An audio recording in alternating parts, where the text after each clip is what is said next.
Hello guys, welcome to another video of stock market friends. Ventive hospitality limited guys, I hope आज के इस video में day 3 का subscription open होने जा रहा है। जानेंगे कंप्लीट सब्सक्रिप्शन कितना देखने को मिला 2 दिन में, जीएमपी कितना चल रहा है, लिस्टिंग कितना मिलेगा, अप्लाई करें या फिर परफॉर्मेंस कैसा रहा, इन सभी पॉइंट्स को। चलिए फ्रेंड्स वीडियो स्टार्ट करते हैं। आईपीओ 20 दिसंबर को ओपन हुआ था, 24 दिसंबर आज के दिन क्लोज किया जा रहा है। 1 रुपीज का फेस वैल्यू 610 टू 643 रुपीज पर शेयर की प्राइस बैंड 23 शेयर्स की लॉट साइज 1600 करोड़ का इशू साइज जो कि फुल्ली फ्रेश इशू किया गया है। 30 रुपीज का एम्प्लॉय डिस्काउंट दिया गया। Book build issue IP BSc NSC दोनों में लिस्टेड होगा। ऑफर दिया गया था 29.98% का क्यूआईबी को, big HNI 9.99%, small HNI 5%, retail को 9.99%, एम्प्लॉय को 0.07% का ऑफर दिया गया था। और एंकर इन्वेस्टर 719.5 करोड़ का फंड रेज हो चुका है। अलॉटमेंट डेट फाइनलाइज किया गया है 26 दिसंबर को। 27 दिसंबर रिफंड रिलीज का एसडीएट को शेयर्स डीमैट अकाउंट में क्रेडिट होगा। 30 दिसंबर लिस्टिंग डेट है। यहाँ पे ऑफर जो यहाँ पे अप्लाई जो कर सकते हैं, रिटेल मिनिमम 1 लॉट 23 शेयर्स मिलेंगे, मैक्सिमम 13 लॉट 299 शेयर्स मिलेंगे। Small HNI minimum 14 lot 322 shares, maximum 67 lot 1541 shares. Big HNI minimum 68 lot 1564 shares मिलेंगे। प्रोमोटर होल्डिंग प्री एचओ 99.59% का। और अगर हम बात करें गाइस कंपनी में सब्सक्रिप्शन का, तो कंपनी में जो सब्सक्राइब किया गया है लगभग क्यूआईबी से 1.28 टाइम का फुल्ली सब्सक्राइब हो चुका है। 95,81,409 शेयर्स का 616 करोड़ का सब्सक्रिप्शन है।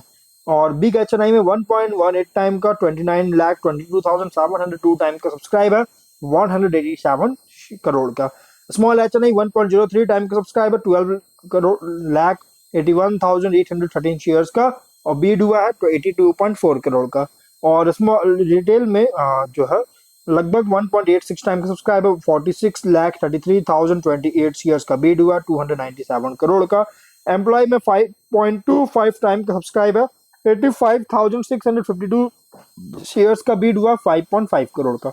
यहाँ पे guys QIB, big HNI, small HNI और रिटेल फुल्ली सब्सक्राइब हो चुका है। लगभग रिटेल थोड़ा ज्यादा हुआ है, लेकिन चांसेस जो है अलॉटमेंट होने का, सब जिन्होंने भी अप्लाई किया उन सभी को अलॉटमेंट होगा। अगर आप अपर प्राइस बैंड पे अप्लाई किए हो तो आपको अलॉटमेंट होगा। अगर आप अपर प्राइस बैंड से नीचे अप्लाई किए होंगे, जो कि अपर प्राइस बैंड है इसका लगभग 643 का, अगर आप इस पे अप्लाई करें तो आपको अलॉटमेंट होंगे, अदरवाइज आपको अलॉटमेंट नहीं होगा। और अलॉटमेंट कंफर्म होगा गाइस अगर आप अपर प्राइस बैंड पे अप्लाई करते हैं। लेकिन एम्प्लॉय में चांसेस बहुत कम होगा। रीजन क्या है कि ओवर सब्सक्राइब किया 5.25 टाइम का, टोटल 1.35 टाइम का सब्सक्राइब है, 1 करोड़ 85 लाख 4,604 शेयर्स का, वो 1189.8 करोड़ का। डे बाय डे का बात करें तो यहाँ पे क्यूआईबी से डे 2 में कोई खास इंक्रीज नहीं हुआ, लेकिन एचएनआई से फुल्ली सब्सक्राइब हो चुका है। चाहे वो बिग एचएनआई हो, स्मॉल एचएनआई हो। यहाँ रिटेल में भी देखिए 0.65 टाइम का था डे 1 में, लेकिन डे 2 में सब्सक्रिप्शन इंक्रीज हुआ। एम्प्लॉय में 0 टाइम था, लेकिन डे 2 में बहुत ही स्ट्रॉन्ग इंक्रीज किया है। 0.75 टाइम था डे 1 में, डे 2 में अच्छी इंक्रीज होता हुआ देखने को मिल रही है। जीएमपी कंपनी का ट्रेंड कर रहा है 54 रुपीज का, जिसके अकॉर्डिंग 697 रुपीज पर लिस्टिंग हो रही है। 8.4% का एक एवरेज लिस्टिंग मिल रहा है। कोई बहुत अच्छी नहीं बल्कि एक बहुत ही मिनिमम लिस्टिंग मिलने जा रही है। बिजनेस की बात करें 2002 फेब में इनकॉर्पोरेट हुआ था। हॉस्पिटैलिटी बिजनेस करता है, जो कि फोकस ज्यादातर हो रहा है बिजनेस और लीजर सेगमेंट पर। यहाँ पे कंपनी जो है सो हाई एंड लग्जरी होटल्स और रिजॉर्ट्स का डेवलप और मैनेजिंग में फोकस कर रही है, प्राइमरी फोकस हो रहा है। 30 सितंबर के अकॉर्डिंग 11 ऑपरेशनल हॉस्पिटैलिटी एसेट्स था इंडिया और मालदीव्स में, 2036 कीज के साथ अलग अलग स्केल सेगमेंट्स में। और ये हॉस्पिटल जो एसेट्स है, ये फ्रेंच का ऑपरेट या फिर ऑपरेट किया जा रहा है कंपनी के द्वारा, या ऑपरेट या फ्रेंचाइज किया जा रहा है ग्लोबल ऑपरेटर्स के द्वारा, जैसे मैरियट, हिल्टन, माइनर और एटमॉस्फेयर के द्वारा। और कंपनी के फिनेंशियल की बात करेंगे तो यहाँ पे 22 में 1197 करोड़ का रेवेन्यू, 146 करोड़ का लॉस। 23 में 1762 करोड़ का रेवेन्यू, 15.6 करोड़ का प्रॉफिट। 24 में 1907 करोड़ का रेवेन्यू, 66 करोड़ का लॉस। और फर्स्ट हाफ 25 में 875 करोड़ का रेवेन्यू, 137.8 करोड़ का लॉस। यहाँ पे फिनेंशियल अगर देखा जाए तो टॉप लाइन में तो इंक्रीज किया नो डाउट, लेकिन बॉटम लाइन 23 में तो इंक्रीज हुआ था लॉसेस से बढ़कर, लेकिन वापस से कंपनी 24 में लॉस फेस किया और 25 के फर्स्ट हाफ में वापस से लॉस होता हुआ देखने को मिल रहा है। यहाँ पे लॉसेस वगैरह फेस करता हुआ देखने को मिल रही है गाइस। ये एक थोड़ा सा ड्रॉबैक हो सकता है।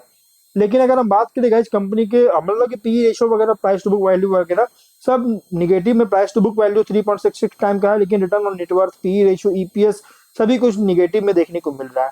ऑब्जेक्टिव क्या है तो लोन इसके रिपेमेंट करना चाहती है। इंटरेस्ट जो है सो है लिया गया था जिसका रिपेमेंट करना चाहती है। सब्सिडियरी स्टेट ऑन सब्सिडियरी है SS and L beach private limited और Maldives property holdings private limited, जिसमें इंक्लूड है पेमेंट करना चाहती है इंटरेस्ट का, ऐसे स्टेप डाउन सब्सिडरीज में इन्वेस्टमेंट करके पेमेंट इंटरेस्ट का पेमेंट करना चाहती है जनरल कॉर्पोरेट के लिए फंडिंग चार्जेस के लिए आईपीओ लेकर आई। बहुत ही रिस्की आईपीओ है ये। एक तरह से गाइस समझ लीजिए कि कंपनी जो है लॉन्ग टर्म कंपनी है, क्योंकि हर इस प्लेस में हर एक प्लान के लिए जो है ग्रोथ देखने को मिल सकता है। क्योंकि हॉस्पिटैलिटी सेक्टर देखिए जिस तरह से टूरिस्ट इंक्रीज होगा ना, इस हॉस्पिटैलिटी सेक्टर में भी इंक्रीज होगा।